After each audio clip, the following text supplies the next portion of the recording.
Hey everyone, Guppy Girl here, and welcome back to my almost non-existent channel that I never upload videos on. Anyways, here's a little project I've been working on, which is the back emergent growth in this little 3-gallon bowl. It's kind of getting a little messy now.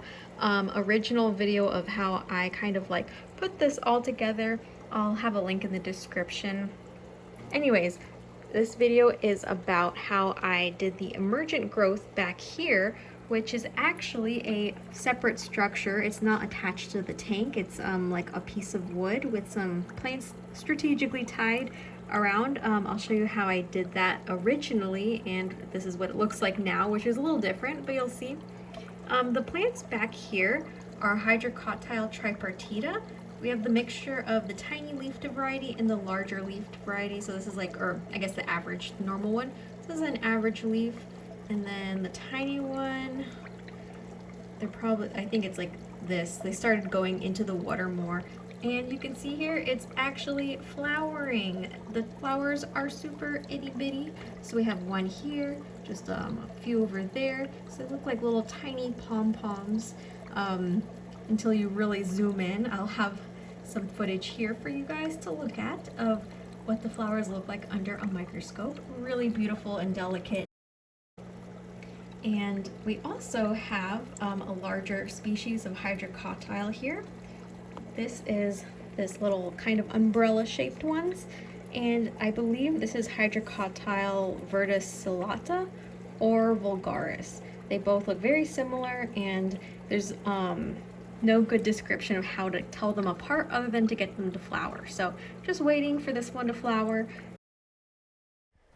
The goal of this project was to have a really natural piece of wood coming up out of the water that had plants growing all over it, so no man-made stuff like fabrics or anything showing. And my biggest fear was having the plants that were coming up out of the water dry up, so I needed to make sure I was able to give them enough water to survive. I'm starting off with this smaller branch that has more smaller branches coming off like in all directions. My goal was to have these smaller pieces rest on the side of the tank so the wood wouldn't be fully in the water. So I'm just deciding here which branches I want to keep and which ones I'm going to cut off. Don't ask me why it looks like a voodoo doll now. I don't know.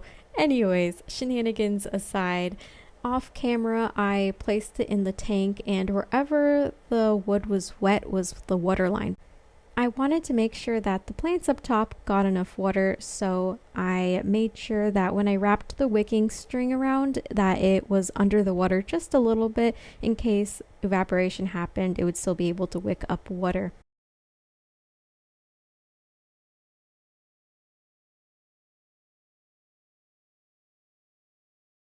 Then, because the wicking string is white and that is really visible in a tank, I am using some pantyhose to just wrap around that area so it's a little less visible since the pantyhose are brownish color, kind of like wood.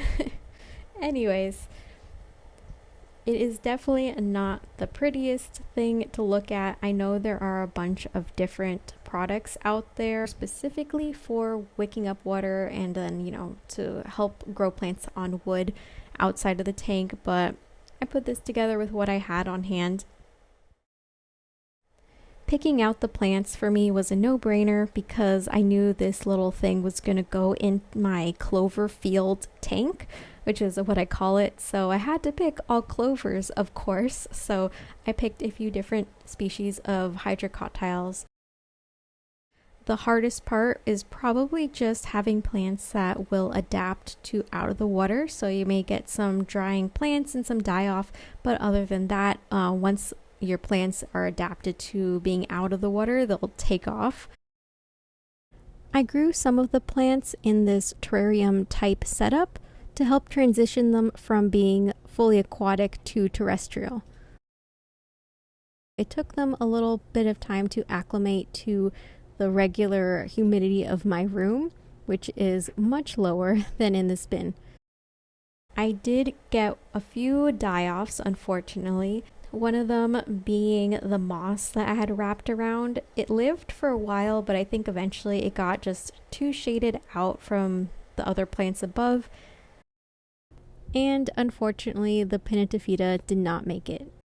I had a fan go blowing in that room that the tank was in, and I think there was just a lot of wind in that area, so it might have dried up the poor little Pinnatifida plant. This was a really fun project and super easy. It adds a whole new level to this tank. I recommend you guys try it out too. Thanks for watching, and I'll see you in the next one.